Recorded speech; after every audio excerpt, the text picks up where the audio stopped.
కోరు బీసీలు ఒప్పుకుంటారా చెప్పండి. ఇప్పుడు నేనున్నాను, మీరు మీడియాలో ఉన్నారు. మీరు మీడియాలో అంటే బీసీ ఇంకో నాయకుల నుంచి ఈ ముస్లింలు ఇందులో కలిపినప్పుడు అంత వ్యతిరేకత ఎక్కడైనా కనిపించిందా? ఇందులో వద్దు అనే విషయాన్ని బీసీ సంఘాల నుంచి ఏమన్నా వినిపించిందా? బీసీ నాయకులు వద్దంటున్నారా? బీసీ నాయకులు కూడా అనైతికంగా మన చర్చా వేదికల్లోనూ ఒకరిద్దరు మేధావులని వాళ్ళు వచ్చారు. వాళ్ళకి తోటి కూడా డిస్కషన్ జరిగినప్పుడు వీరికి వాది తీసేసి వీళ్ళకి 42% కావాలనేది ఉంది.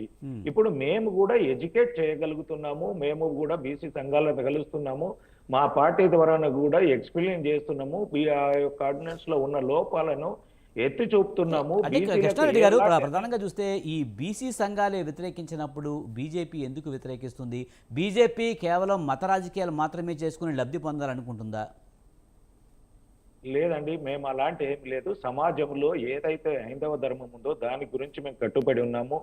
ఒక్కొక్కరు మీరు మీడియాలో పనిచేస్తున్నారు, మీ మీడియాలో ఉన్న ధర్మానికి అక్కడ ఉన్న ఏవైతే కండిషన్స్ ఉన్నాయో దానికి అనుకూలంగా ఎలా పనిచేస్తున్నామో మేము కూడా భారతదేశంలో సనాతన ధర్మం ఏదైతే ఉందో, హిందూ ధర్మం ఏదైతే ఉందో అది 4 కాలాల పాటు చల్లగా ఉండాలి, ఆ ధర్మము న్యాయబద్ధంగా పాలన జరగాలనేది మనకు ఒక మార్గనిర్దేశకంగా ఏవైతే వేదాలు ఉపనిషత్తులు ఇచ్చాయో దాని ప్రకారము మా పాలన భారతదేశం ఉండాలని కోరుకుంటున్నాం. ఖచ్చితంగా మీరు చెప్పినట్టు హిందూ ధర్మం ప్రకారమో లేకపోతే హిందూ వేదాల ప్రకారము మీరు ఖచ్చితంగా ఉండాలి అనుకోవడం తప్పు కాదు. కానీ ఇతర మతాల వాళ్ళకి స్వేచ్ఛ ఇవ్వాల్సిన అవసరం లేదంటారా?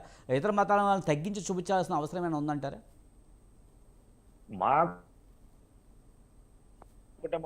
భారతీయ జనతా పార్టీలో మైనార్టీ సెల్ కూడా ఉందండి. మైనార్టీ సెల్లో కూడా ఒకటి గ్రామ శాఖ నుంచి మొదలుకుంటే జాతీయ శాఖ వరకు మైనార్టీ సెల్ ఉంది. దాంట్లో కూడా సభ్యులు ఉన్నారు.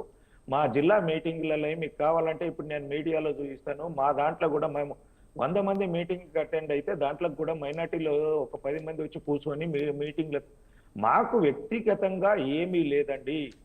ఎవరైనా మా హైందవ ధర్మాన్ని, మన హిందుత్వాన్ని, మనకు ఏదైతే ఉపనిషత్తులు వచ్చినాయో, మనకు ఏదైతే వేదాలు ధర్మాన్ని సూచించినాయో దానికి ఎవరైతే అడ్డుగోలుగా మాట్లాడుతున్నారో, ఏ మతం వాళ్ళైనా ఏ వ్యక్తులైనా మాట్లాడుతున్నారో వారి గురించే మేము వ్యతిరేకం.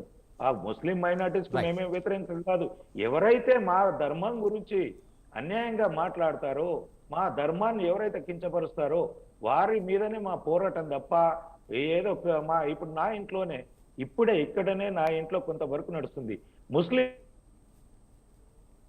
అండి.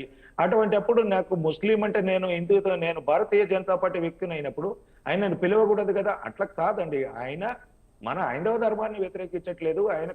ఆయన ఒక వృత్తి చేసుకుంటున్నాడు, వృత్తి ధర్మంగా పని చేసుకొని పొమ్మంటున్నాం. ఇక్కడ మతము కులము రాదండి. ఎక్కడైనా పని అనేది వస్తుంది. ఎప్పుడైతే మన వ్యక్తిగతంగా ఆయన హిందూ ఇంట్లోకి రానంటే నువ్వు ముస్లిం, నువ్వు నా ఇంట్లోకి రాకు అంటాడు. రైట్ తప్పగా కృష్ణారెడ్డి గారు ఇంకా మాట్లాడదామండి. ఉప్పల్ లక్ష్మణ్ గారు విశ్లేషకులు మనతో ఉన్నారు.